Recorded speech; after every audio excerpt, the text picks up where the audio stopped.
Welcome to the Untold Stories of Real Estate Investing, hosted by Wayne Courreges III, a place where active and passive investors come to hear the good, bad, and ugly of real estate investing. Our guests consist of experienced operators and investors who want others to succeed by sharing their stories. If you're looking to syndicate deals or grow your wealth passively in real estate, you've come to the right show. It's now time to sit back, take mental notes, and enjoy our next episode of the Untold Stories of Real Estate Investing.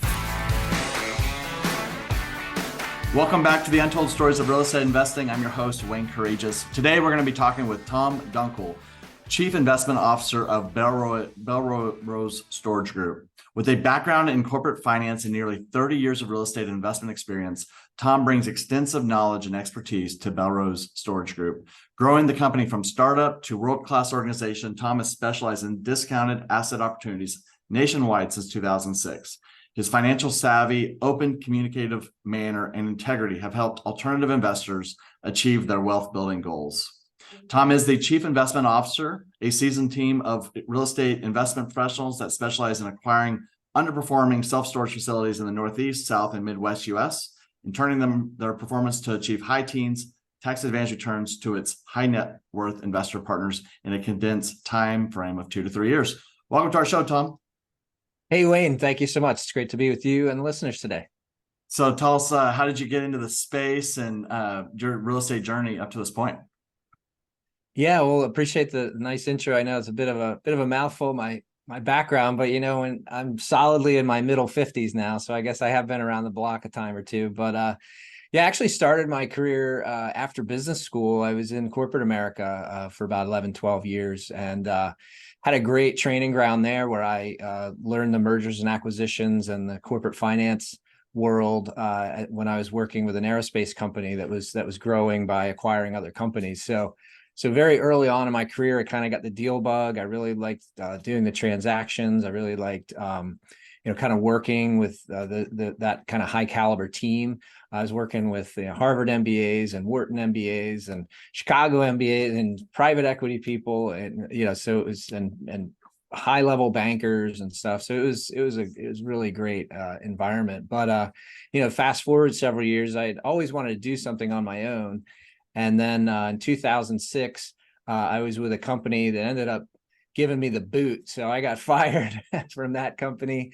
But it was, the kick in the pants that I needed, Wayne, to finally go out and start my own thing. And so that was, 17, going on 18 years ago. And, I'm still out here, kind of duking it out, doing transactions, and, built a great team here at Belrose Storage Group. We've now found our way to storage, which I'm happy to get more into that later. But, so over the years, we've done a bunch of transactions and a number of different asset classes. And so we're really happy to be in storage right now. But I got a great team behind me, and we're excited for the future. Yeah. So you said storage right now, and it sounds like you had other asset classes. So walk us through your journey of choosing the asset class that you're in today.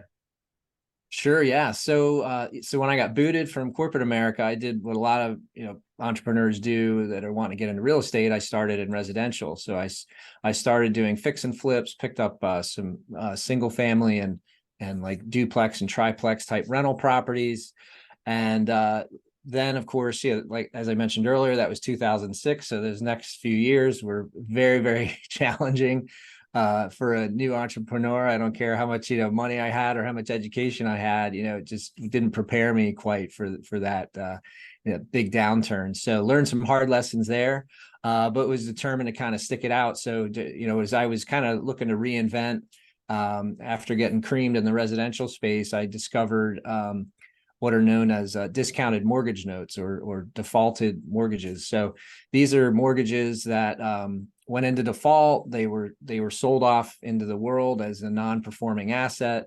And then there are companies out there that'll buy that loan, they'll get it reperforming, and then they'll sell it as an investment to someone. So with my last few dollars I had left over, I bought a couple of those, and it just sort of meshed really well, Wayne, with my financial background, but then my desire to be in real estate. So it just kind of clicked with me, and I was like, hey, there might be a business here And around that time, this was 2009, I met my now business partner, Joe Downs. We've been business partners over 13 years now. And he came out of the commercial real estate crash, and I came out of the residential real estate crash. Turned out we lived around this corner from each other. And so we would meet up at the bar on the corner and talk about, hey, what are you thinking about doing next? And when I started telling him about these discounted mortgage notes, he was like, you're effing crazy. And what are you doing? And blah, blah, blah. It's like, hey, you're a smart guy. Why don't you go do some due diligence, and we'll meet back here at the bar in a couple of weeks and you tell me what you found out. So he comes back a couple of weeks later and he's like, I think you might be onto something here. So we then started a company in 2010.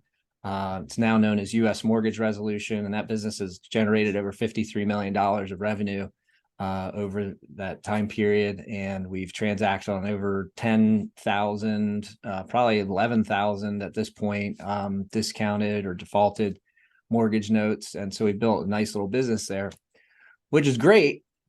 But the thing with the mortgage note business is it's super volatile. So when it's good, it's really good. When it's bad, like we could go a year or two without having any notes to buy, because we're kind of at the whim of the loan sellers out there, mostly the big banks, right? So we were like, hey, we got to find a business that's going to be a lot more steady, where we can actually build a team, put a business plan together, all that business school stuff that I learned, we weren't really able to apply in the distressed mortgage business, because it was just, we had no control over our pipeline. So, we had looked at hard money lending. We got involved with a title company for a little bit. We actually went back and fixed and flipped some other residential houses. And then finally we started hearing about self-storage in about the 2017, 2018 timeframe. We started going to the conferences, started getting educated. We were like, hey, this business looks really interesting. 2019, we joined a mastermind group, and that's where my partner Joe and I realized, like, hey, we have some great skills between the two of us. With I can do the nerdy spreadsheet stuff, and Joe's really good with people and creating those relationships and raising the money, and he's kind of the visionary of the two of us. But we weren't really good at generating leads to find self-storage deals. And of course, once you find them and you do your due diligence and you buy them, now you got to run the thing. So through our self-storage mastermind group, we were able to fill in those holes and put a great team together. And then we were able to confidently go to market at that point in 2020 and start buying facilities. So now we've acquired 14 facilities, about to close on our 15th. We've built a great team. We're in 7 states, soon to be 8 states. Mostly in the Eastern US. And like I said, we're just super excited about our team and the self-storage business in general. Yeah. And then from an operations standpoint, are y'all managing all the properties in-house, or do y'all work with local storage management companies? Yep. Yeah, good question. So we use what we call kind of a hybrid management structure. So we have an outsourced consultant that helps us identify managers to manage each facility. So we do have a human line that's assigned to each facility, but they work remotely, and they're, especially with technology these days, Wayne, right? I mean, most people are now using their smartphone to, they ask Google, like, storage near me. And then if they find a facility that's close and it has the unit that they're looking for, they'll just go ahead and they'll rent it. They can rent it right there from their smartphone. So we're implementing those kinds of technologies so that one person, we can leverage that one person into managing like 3, 4, 5 facilities at a time. So we're able to skinny down our expenses there for personnel, which of course everyone knows is probably one of your big expense line items. Yeah. What technology have you found? So in the storage space, where you could have that remote person and everything, it's through the website, automated, where they can find a unit, lease the unit. But when they're actually having a physical issue with their unit or getting access to that unit, that's always where I'm a little like, you can outsource this from a separate location, but sometimes you still need boots on the ground to help with those one-offs. 100%. Yeah, 100%. I mean, you can't fix a gate over the internet. So, Vendor. That's right. That's why we call it a hybrid structure, because we do have boots on the ground. About 3-4 days out of the month is what our managers are required to be on site, and so it's during that time that they can fix the gate or check on the fence or clear out the trash, adjust the cameras or the lighting, whatever needs to be done physically. And then of course if there's an emergency, they can drop everything and head over there. So we've had storms when trees have fallen and taken out part of a fence or part of some units, and so of course they can direct their schedule to get over there right away. But it's been working real well, and because of course the manager might be at our facility in Kentucky, but they could field a call for the facility in Virginia. So and the caller doesn't know that they're in Kentucky. So Well, what are your thoughts on yeah. we've got this, we were talking about before the show, is I've got a storage facility in Huntsville, Alabama, and all the calls there go to our boots on the ground partner there. Mhm. And as we build our Bryan College Station storage facility, I was thinking about doing like a after, or like one of those call centers. Have you looked at those where like they would, field the calls 24/7 and then have sort of like the main, and then if they can't, do what the customer Yeah. needs at that point, then it gets escalated to that next person. Have you found that to be something viable versus having even that remote manager? Yeah. I'll get back to you on that, Wayne, because as we speak, we're implementing a call center strategy. Because as our portfolio has grown, right, we're trying to find different areas where we can be more efficient, and that's definitely one of them. So we're just now in the process of implementing a call center technology. So we should reconnect in about 6 months, and I'll be able to answer your I think it's question. good. I mean, at the end of the day, you need that person who'd be in that area, still have that boots on the ground, or to assist. But even when that person is boots on the ground helping, assisting on something, they may not be able to answer the phone. So that's why I go back and forth a little bit. I'm gonna be calling some call centers myself and seeing how do we get somebody that fits what Well, we're it's it becomes a marketing game, right? So when that call comes in, I mean, that's a hot lead. So you want that phone call answered, and you want the opportunity to be able to convert that customer. So, if it ends up going to the manager's cell phone voicemail because they're fixing a fence or they're tied up with another customer, that's potentially some lost revenue there. So 100%, we're starting to look more and more at those kinds of KPIs, if you will, as key performance indicators, conversions and that sort of thing, as our company is growing and we're getting more robust around our tracking and our management. Yeah. So when you're looking for properties, what are certain key metrics, whether it's location, demographic, location near other sites? I mean, what are I for the show, I ask things personally, like I'm very selfish on this call because I'm like, I'm asking for myself, and then listeners listen in and they benefit from it too. But like, I just what is your, y'all been so successful. What is your roadmap to finding great opportunities? Sure. Yeah. It's been a grind, to be honest, Wayne. I mean, the market's been really tough this year. Last year we acquired 7 facilities. This year we're only going to acquire 4. So, it's definitely slowed down. But to answer your question, so obviously location, right, is a huge factor.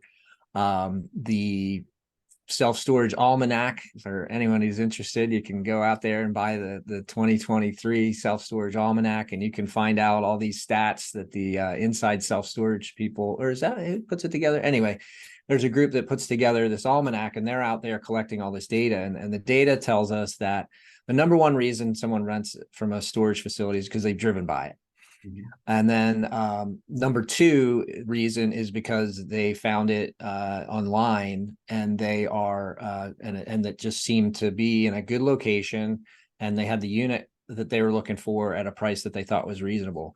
And then I'm sure I might be mixing up the order here, but it's not until you get to like number 3 or number 4 where price is really the driver. So people, they want that convenience, they want to be able, they want the store to be in their their circle of errands, if they're going to the grocery store or this store or that school or that church, whatever they want that storage facility to be kind of in that path.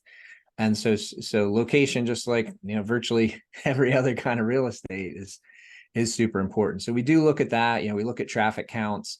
But even before we do a deep dive on the facility itself, we are looking at the market.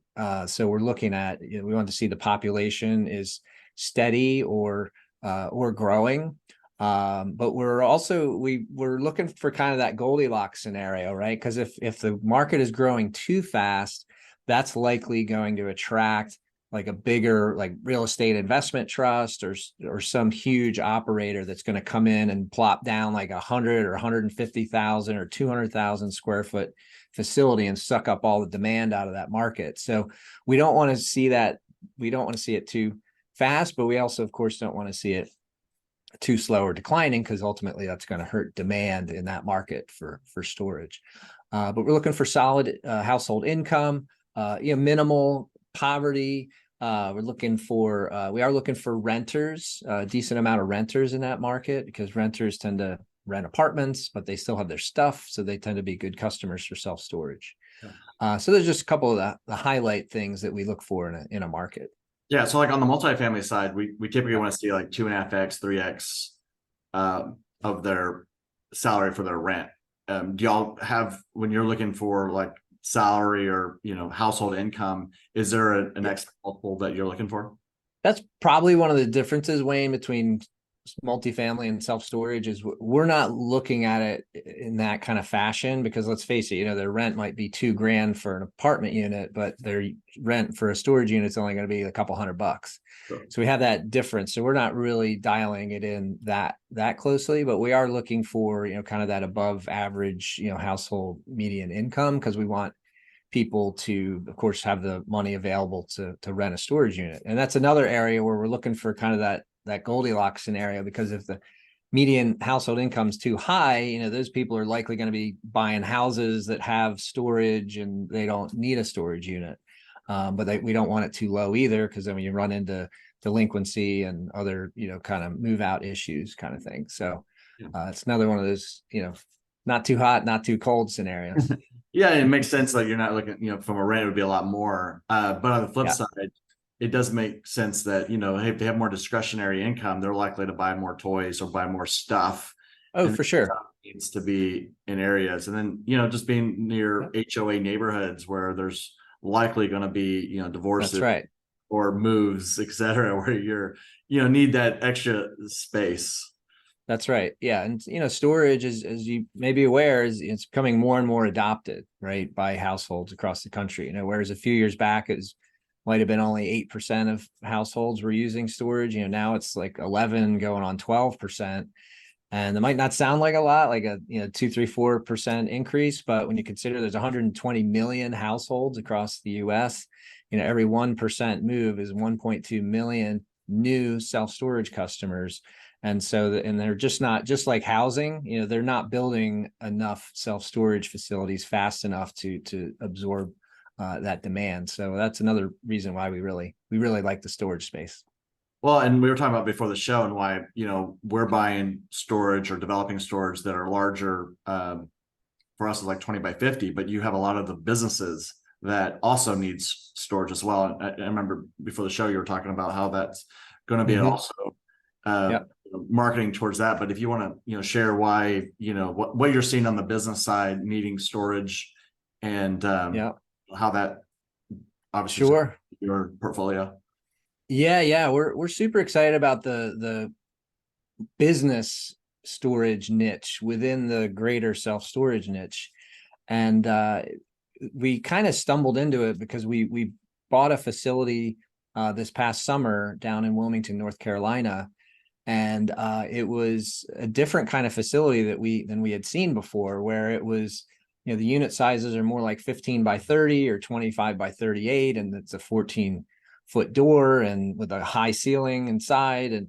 And what it was is that 80% of the customers at this facility were contractors. They're plumbers, they're landscape guys, they're electricians. They need a place to store park their truck, park their van, store their equipment, their materials.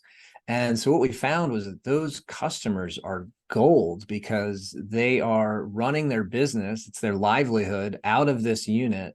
So they're going to pay you on time.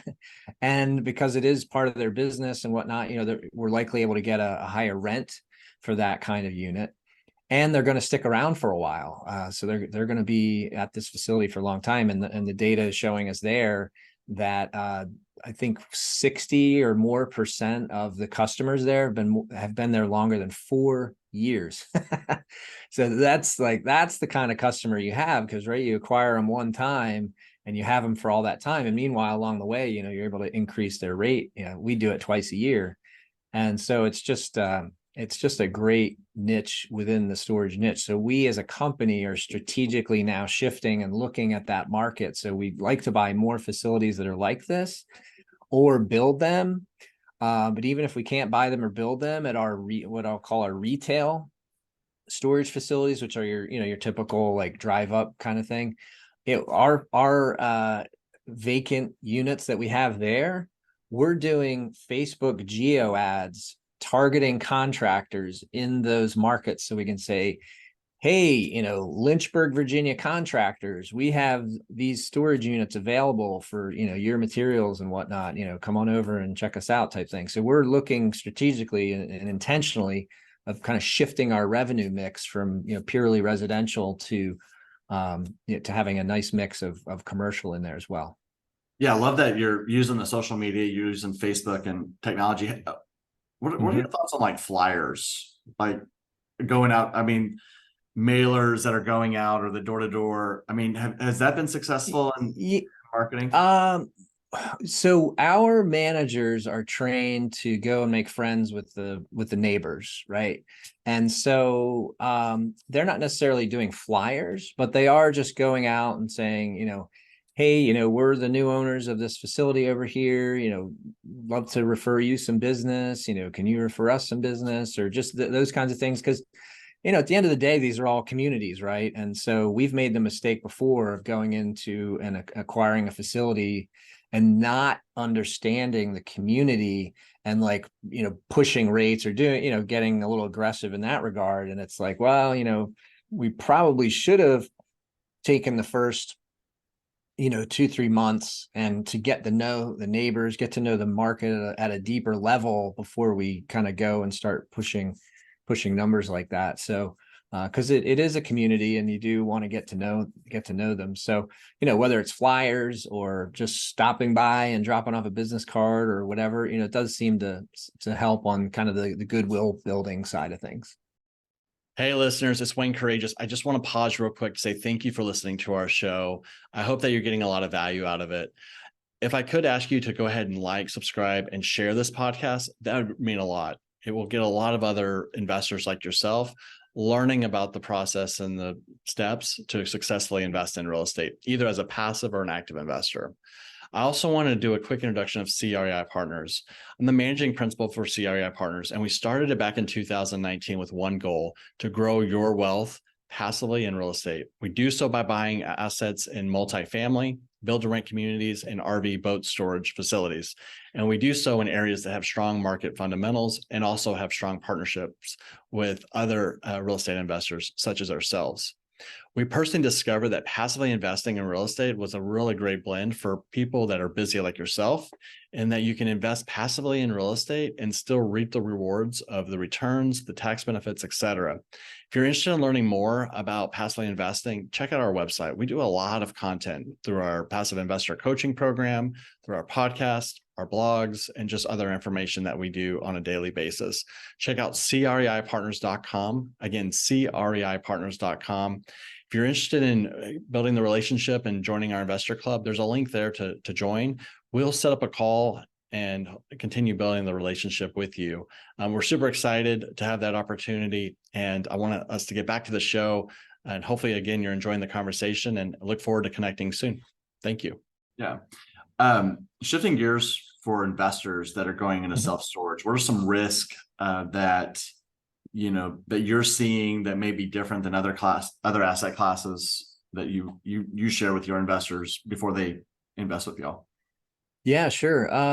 Well, I mean, we kind of just talked about one. So the what was interesting in this market for self-storage was after COVID, and then as inflation and interest rates really started kicking up, and it which really cooled off the residential home market. That really had a negative impact across our facilities, because if people aren't moving, I mean, that's a big driver for self-storage demand, right? So if the transactions have now fallen off a cliff, if there were not many people moving around, and so that meant not too many people were needing storage. So that was a negative impact. And so that was another reason why strategically we're starting to look more at commercial customers, because of course they weren't subject to that same kind of drop off. In fact, I don't know if you've tried to get a contractor over to over to your house to fix anything recently, but it's pretty tough. So they're super busy, and they just keep kind of plowing forward. So that's definitely a risk that, frankly, we didn't really foresee. But that was how we are now shifting to mitigate that risk in the future.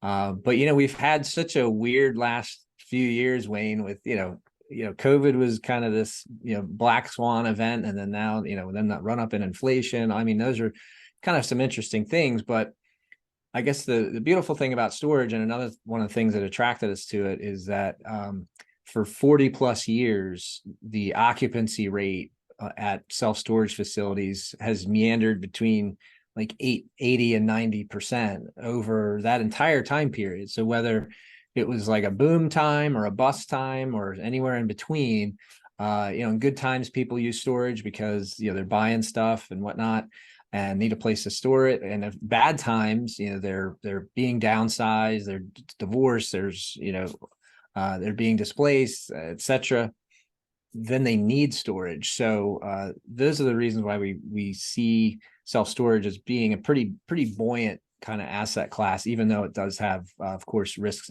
associated with it, just like any other asset class.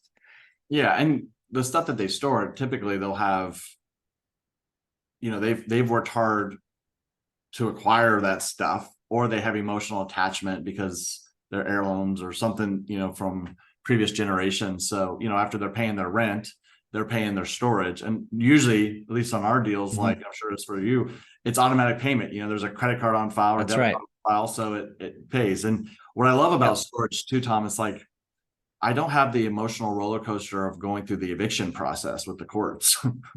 So 100%. talk to us about that, of like what y'all's process for people that don't pay their rent this time, and sort of how y'all work through that.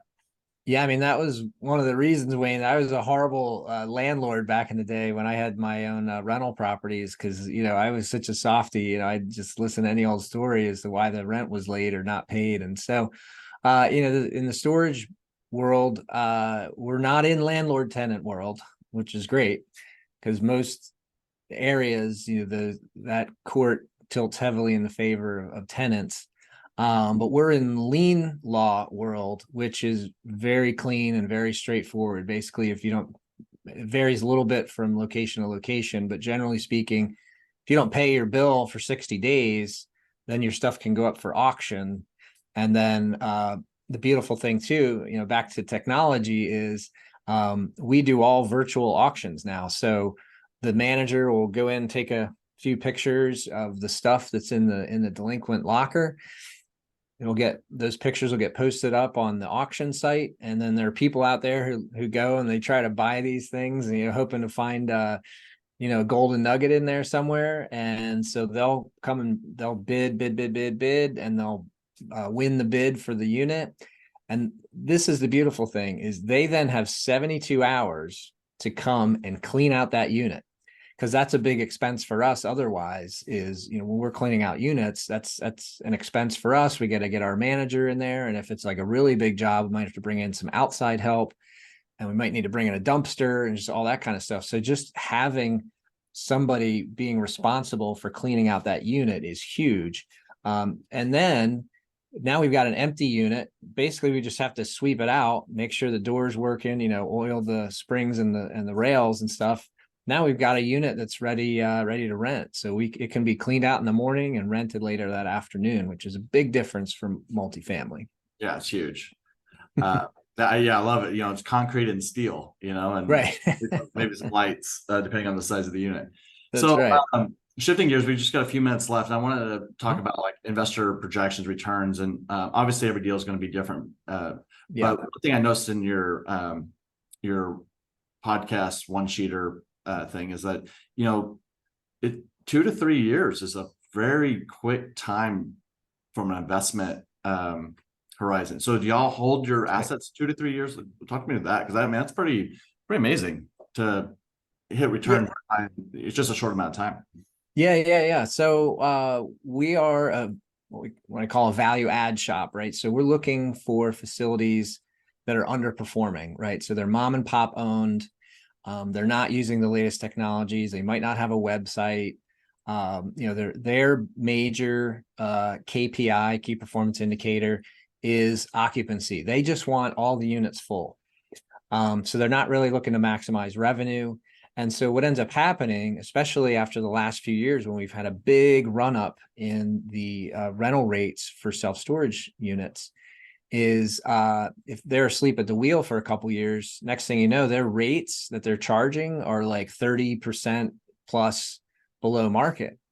So it doesn't take a rocket scientist to come in and bring our professional management team, our technology platform, and just be able to push those rates up to market over a couple of years. And that just creates a huge amount of value, because it costs the same amount to run the facility, whether you're charging $100 for a 10 by 10 or whether you're charging $140 for a 10 by 10. So that all of that extra revenue drops to the bottom line. And so that's why it doesn't take us on what we call our plain vanilla value add opportunity. It doesn't take us a lot of time to go in there and implement those strategies, season the property for a little bit, and then exit at a nice high value, so we generate great returns for our investors. Yeah, it's like a rinse and repeat type, especially when you have a team that's done it. It's That's right. Hey, stick the team on it and they turn it around. Hey, a question I have, like cap rates. How are you seeing cap rates in this environment? I said the last couple of years, and and obviously you have no, maybe you do, but you may not know what the cap rates are for 2024, but Right.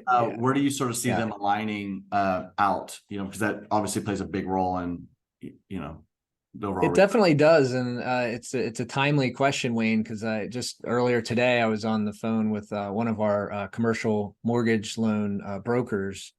And, we just sort of catch up from time to time. What are you seeing out there? How's the market?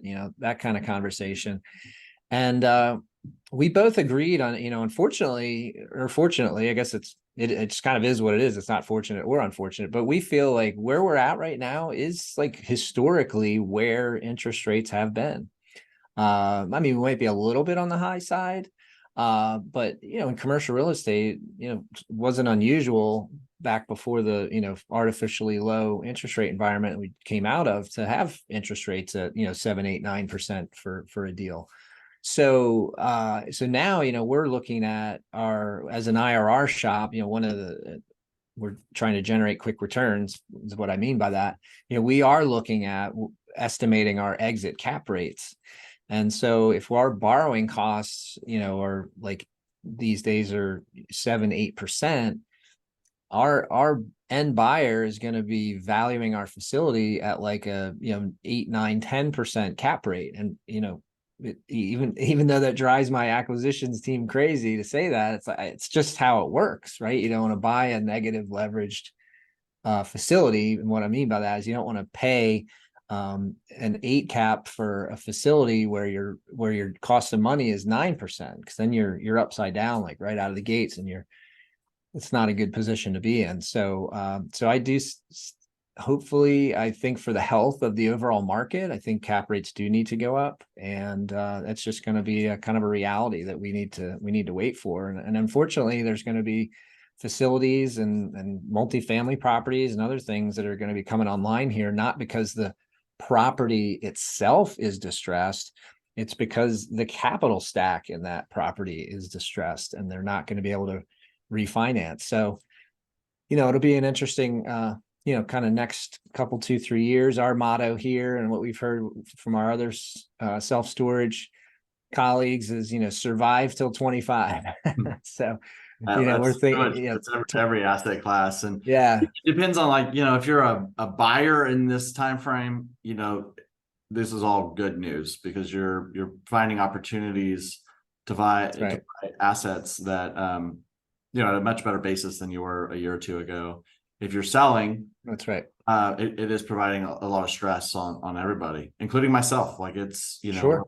we're real estate investors in all Yep. different types of markets, but it's just the reality of Yep. say investing and going back to the risk and things that there's things out of your control: taxes, insurance, interest rates, etc. That's right. So, but I did have a podcast with a guy a couple of weeks ago, and it's just like, at the end of the day, you're working hard every single day to control what you can and take care of your investors. So regardless of the asset class, That's right. It's funny that you say this, survive till 25. So it really just spans all real estate right now. So. Right. Yeah. And you hit on a good point there, which is like, Joe and I, we've been through a lot of ups and downs. We survived through the Great Recession. We battled through ever since then. So I don't know necessarily where it comes from. I don't think you can read a book and get it. But our team here, and one of our core values is actually grit. And so when things are not pretty, and you still gotta just grind it out, and stay true to your mission and get stuff done. And so that's what we do here at Belrose Storage Group. When we're looking out for our investors. Because, by the way, we invest in our own deals, and we have close friends and family member that invest in our deals. So we have a very vested interest to make sure we get things get things done and grind through. So that's kind of where we're at this year and probably next year, and then hopefully can start popping the corks on some champagne after some successes that we'll start realizing in 25. Great. Well, is there anything you want to share before we close up? One of the last questions I always ask is, what is your proudest moment in real estate? And we're happy to go to that question right now, or if there's other things you want to share before we get to that question. Sure. Well, I guess I'll get to the answer to that in a minute. But yeah, I appreciate the time today, Wayne. And I'm just, once again, I'm Tom Dunkle. I'm the Chief Investment Officer here at Belrose Storage Group. And I invite folks out there to head to our website, belrosestorategroup.com. You can find our free ebook there, which is a super useful due diligence checklist to help people make sure they're asking the right questions when looking at an alternative asset opportunity, whether it's storage or multifamily or whatever else. So that free resource is there. Come and get that. And you can find us on Facebook and LinkedIn. We post a lot of value add content, what we're seeing in the marketplace, things that we thought were interesting, insightful, and valuable information. So and then my podcast interviews. And then of course, when we have opportunities to invest, those get posted out there as well. But I would say, Wayne, probably my proudest moment in real estate, I have to say, it's kind of a continuing thing, because kind of where I'm at in my career now, you've been able to build a great team underneath me. So now, like, there are conference calls going on that I'm not on. There are the stuff is happening without me having to like prod it along. And I think and probably next year, and if not next year, definitely the year after that, I'm pretty sure, in fact, I'm certain that we are going to close a deal here at Belrose Storage Group without me being involved in it at all. And that's just a testament to our team and our training and our just the culture here, where we really push people to be self-reliant and take personal accountability for what they're supposed to be doing. And so it's super proud moment for me to just see our team develop and grow into those roles. And so frankly, I can spend a little more time on the golf course. I love it.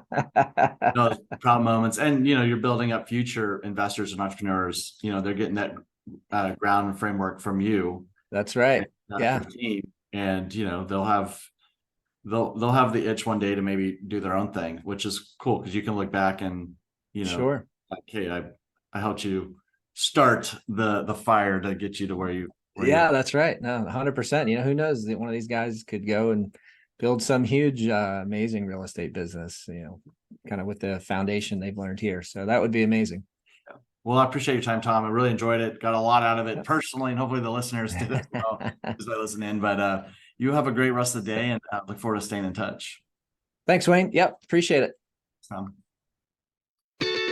That's all for this episode. We hope you subscribe, share, and leave a review of the show. For more information about passively investing in multifamily apartments, check out Wayne's free ebook by going to creipartners.com/ebook. Also, follow us on Facebook by searching CREI Partners. This was the Untold Stories of Real Estate Investing.